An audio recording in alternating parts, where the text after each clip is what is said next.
This is CGTN, China Global Television Network.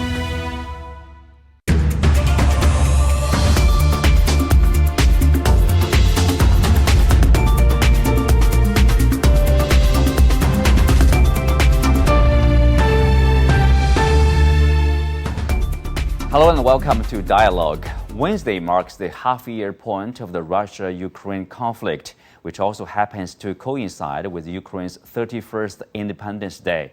Ukrainian President Volodymyr Zelenskyy has banned large-scale gatherings as heavy clashes continue and drone strikes reportedly hit a Russian Navy base in Crimea. What have been the effects after 6 months of fighting, either side gaining an advantage? How might the assassination of Daria Dugina, the daughter of a well-known Russian philosopher, impact the conflict?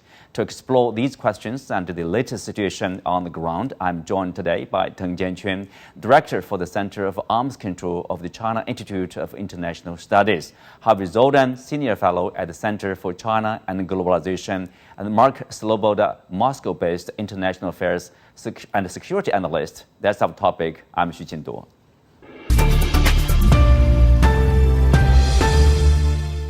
Welcome to the show, gentlemen. Jianquan, I will start with you. As we said, it has been 6 months into the conflict. And so I wonder, how do you make the conflict so far?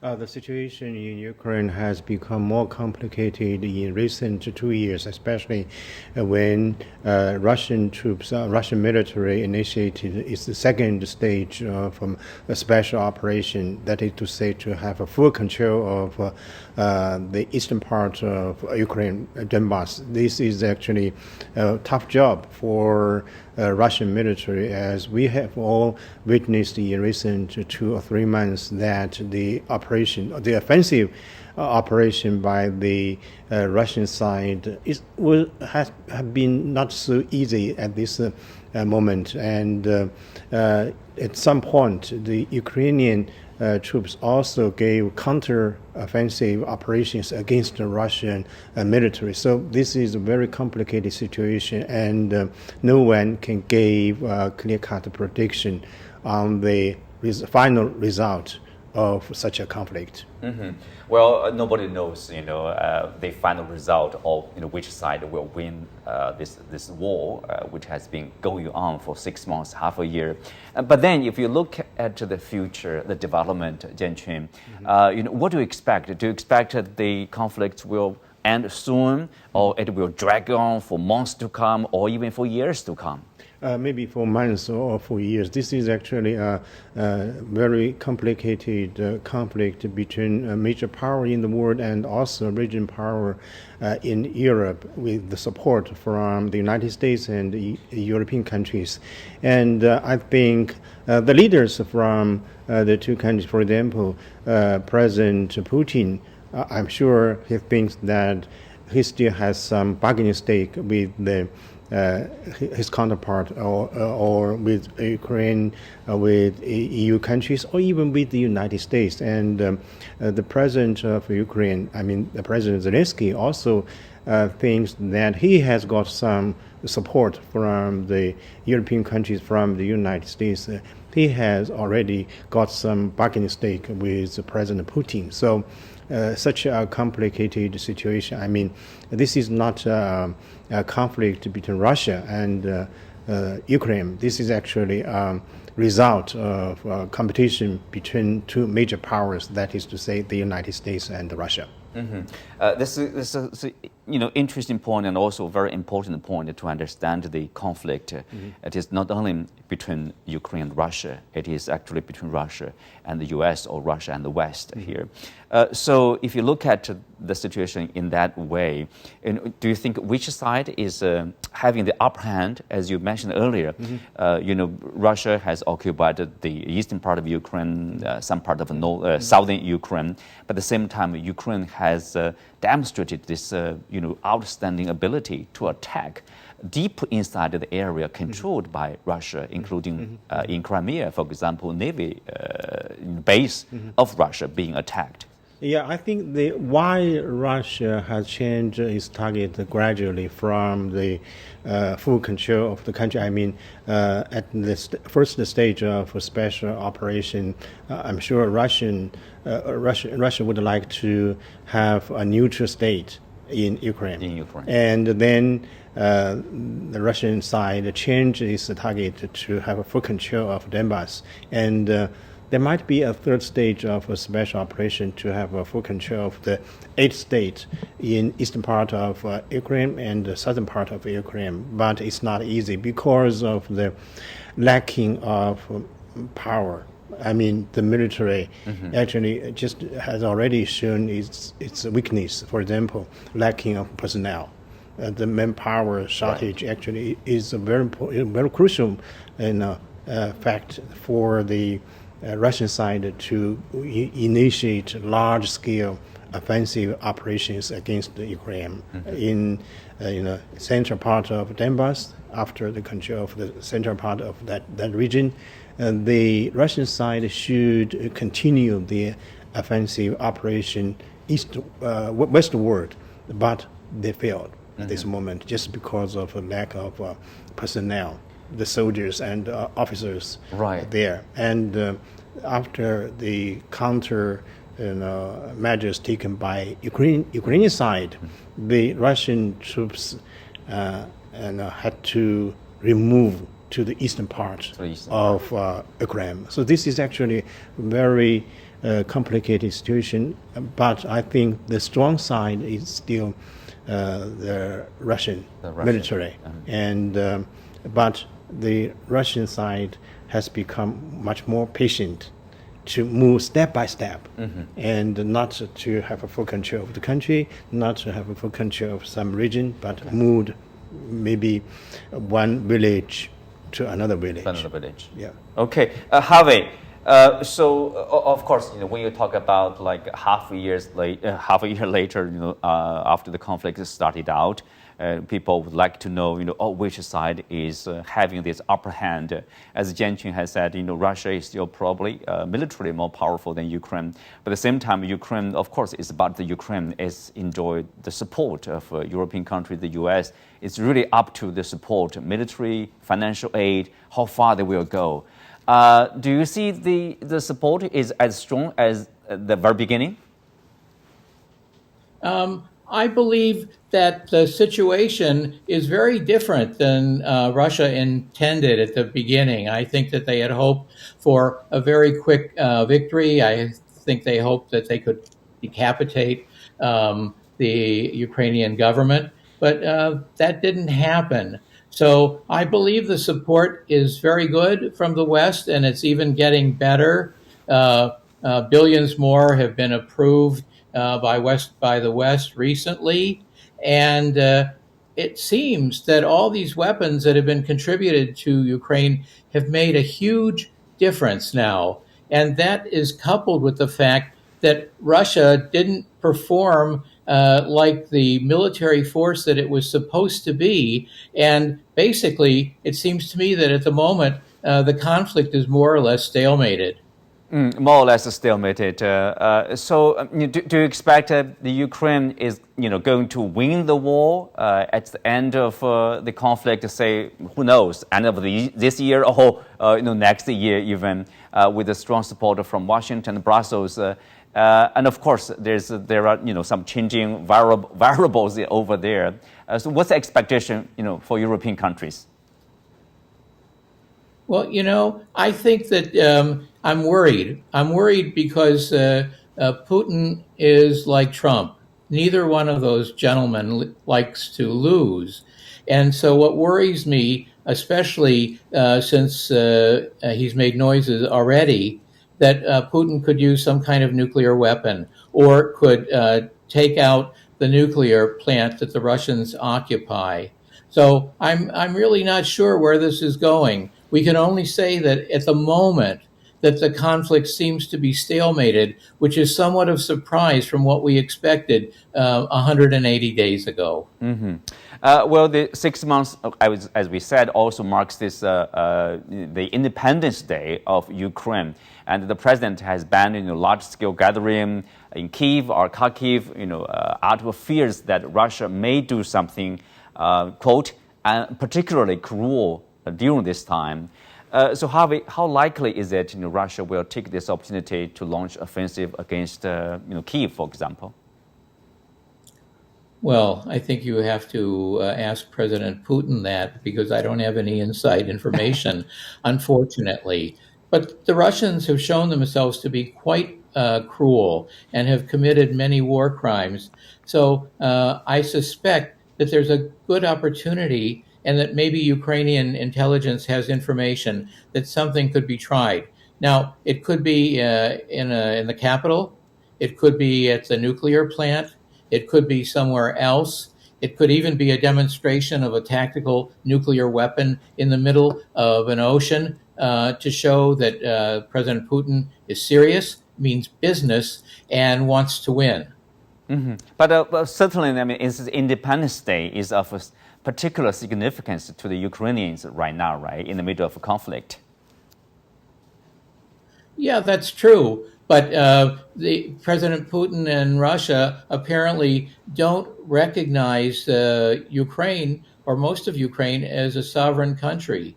And so I believe that if the Russians are going to strike, this would be a cruel day to strike, but not inappropriate if you think like they do. If this is a puppet regime or a regime that has no legitimacy, of course, this is a good day to try to put it out of its misery.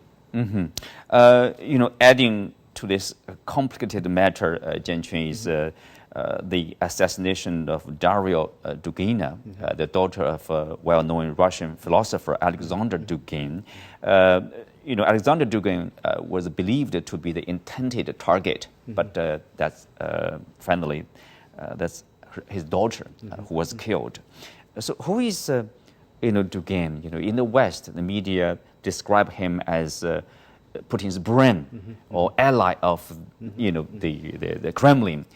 So is that accurate, or how influential is him? Yeah, Dugin is a political philosopher in Russia, and always was taken as the ally of President Putin in mentality or something like that. So I think he is a very important figure in the political and social life in Russia.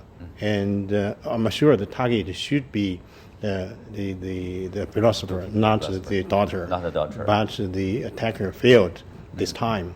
I'm sure such assassination will complicate the relationship between Russia and Ukraine. And the Russian investment also gave some detailed, attack. Actually, the attacker, suspect was from Ukraine. So this might such assassination will complicated the situation. I'm sure the Russian side will give some retaliatory, operation action against the targets in Ukraine. For example, the National Guard, the so-called nationalists in Ukraine. We will take a closer look at that. But now we have Mark, based in Moscow. Mark, tell us, how do Russian people see Mr. Dugin and his daughter Daria? Okay, so I worked with Professor Dugin at Moscow State University. I taught in the sociology faculty. As he did, we were colleagues. I knew him. I knew his daughter. I consider them both friends. I'm afraid there's some inaccuracies in what we've heard. Professor Dugin is not an important political figure in Russia. He is a marginal political figure. There is a sea of disinformation being spread throughout the Western media about Professor Dugin, and about the relationship between him and the Kremlin. I want this to be clear. I know Professor Dugin. I know his daughter. Neither one of them has ever met or spoken with President Putin. President Putin has never once mentioned him or any of his unique ideas, at least until his daughter was murdered in cold blood in a terrorist attack by a West-funded regime a couple of days ago. They have no influence over Russian policy or the Kremlin, and in Russian political society, they were marginal figures. I think there is every possibility that Alexander Dugin, surviving his daughter, will now have renewed significance on the Russian political stage, something that I think that the forces of the West-backed regime that seized power in Kiev will come to regret. Further,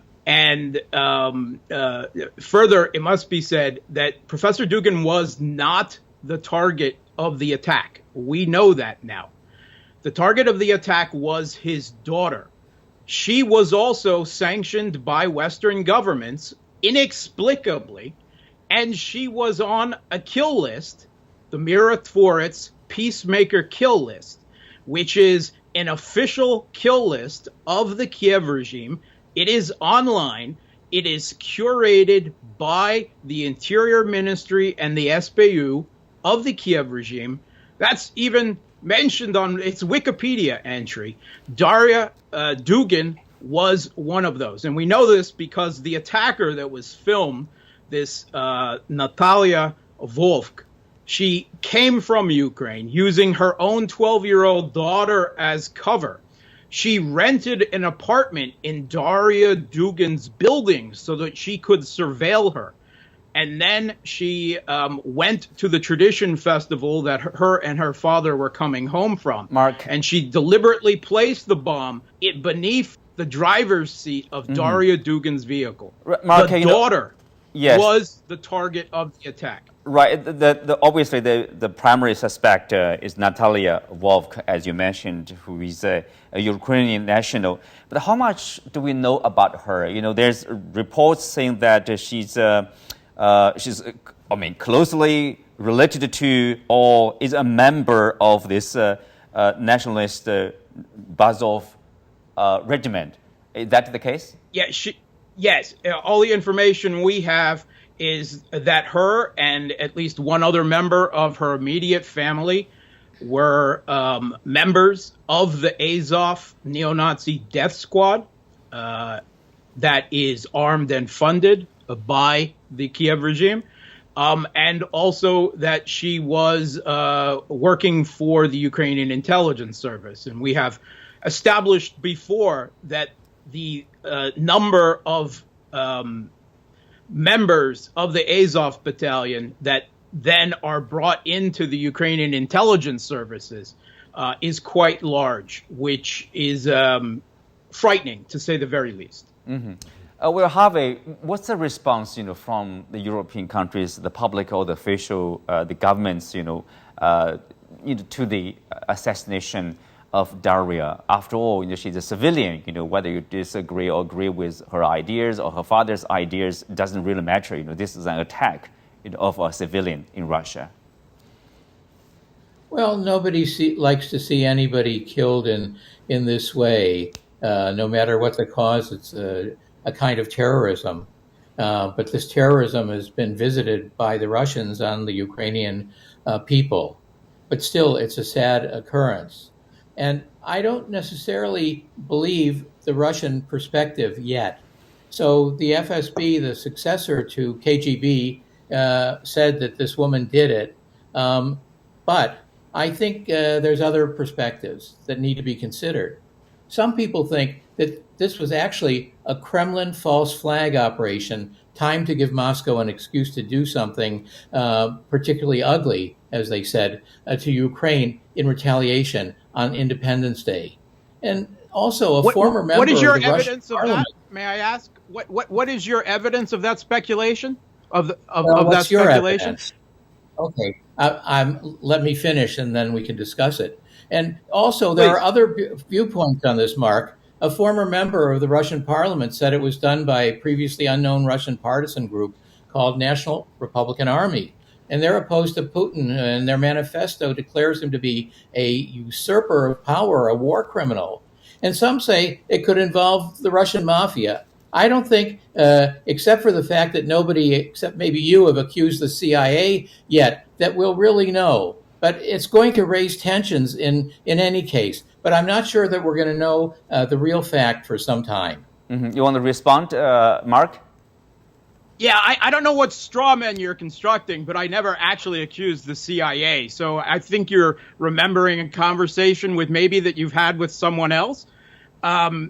Secondly, I find your comments but everybody else is a cold-blooded murder of Daria Dugina to be reprehensible, malign, even. And third, you're attempting to muddy the waters by placing the blame here and placing the blame there, bringing up a Ilya Ponomarev, who now works for the Kiev regime. And has been previously ignored by even the Western press because of the amount of crude disinformation that he has attempted to download onto the public. It's really not helpful to this conversation, I don't think.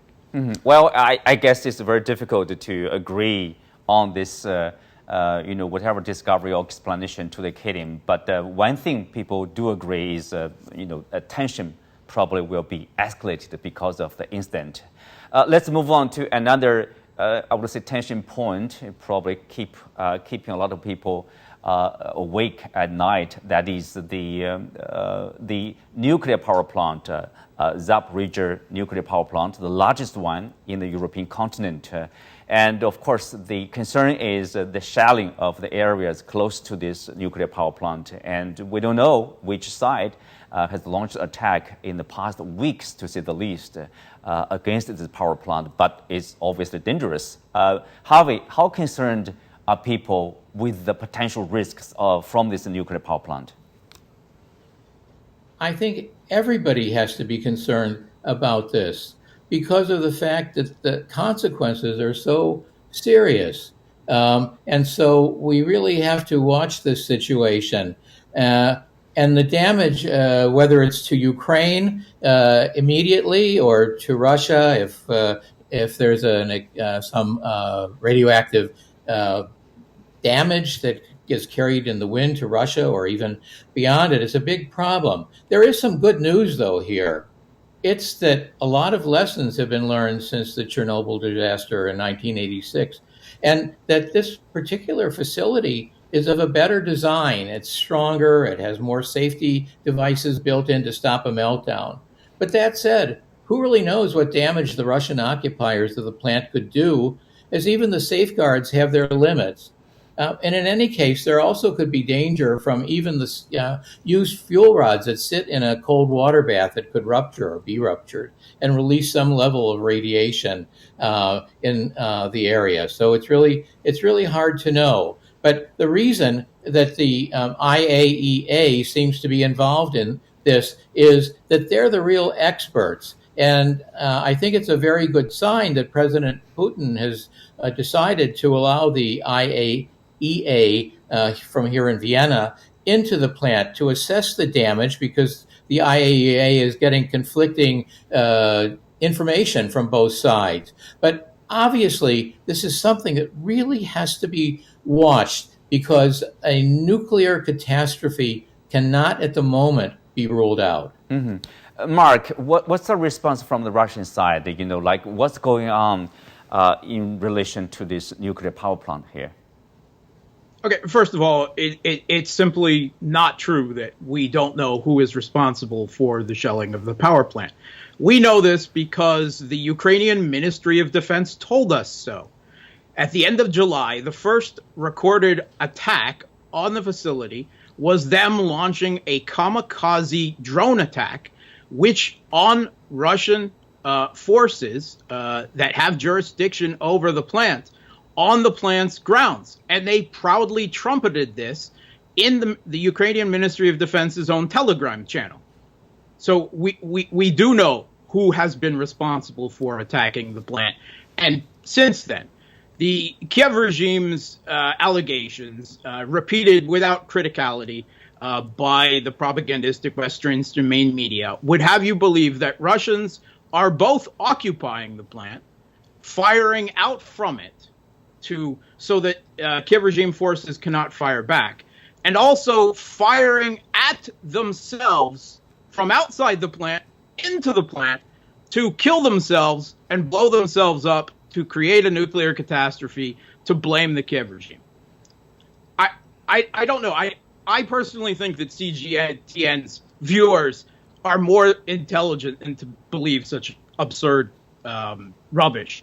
And the fact that it is repeated that we don't know who is doing the shelling is it's very disheartening for the stake of journalism in general to me. But this plant is very robust, right? Not only the reactor facility itself, but also the steel and concrete reinforced containers of the spent fuel. The real damage is an attempt to stop the cooling to the plant. Attacks on a nearby dam by, again, Kiev regime forces shelling the dam, which they have also publicized, which provides cooling water to the plant. That has the potential, if multiple safeguard functions then fail, right? That is not likely, to cause a Fukushima-style meltdown. But we don't want any such, possibility even, no matter how small. This attempt to create some type of international incident and renew flagging Western attention and support by the Kiev regime through this type of attempted nuclear terrorism is obscene. Well, Jianqun, obviously, because it's a nuclear power plant right now, the IAEA is going to send a delegation to do the inspection and then make some suggestions of what needs to do to be done in order to keep it safe. What do you think, both sides, the Russian side, the Ukrainian side, or the international delegation, what should they do right now? I think the number one job is to make the nuclear power plant in a safe and in a secure condition for the sake of the region, for the international community, because any leakage of the nuclear power plant will be a disaster for our humankind. We have already witnessed some nuclear power plant a disaster, including Chernobyl and Fukushima.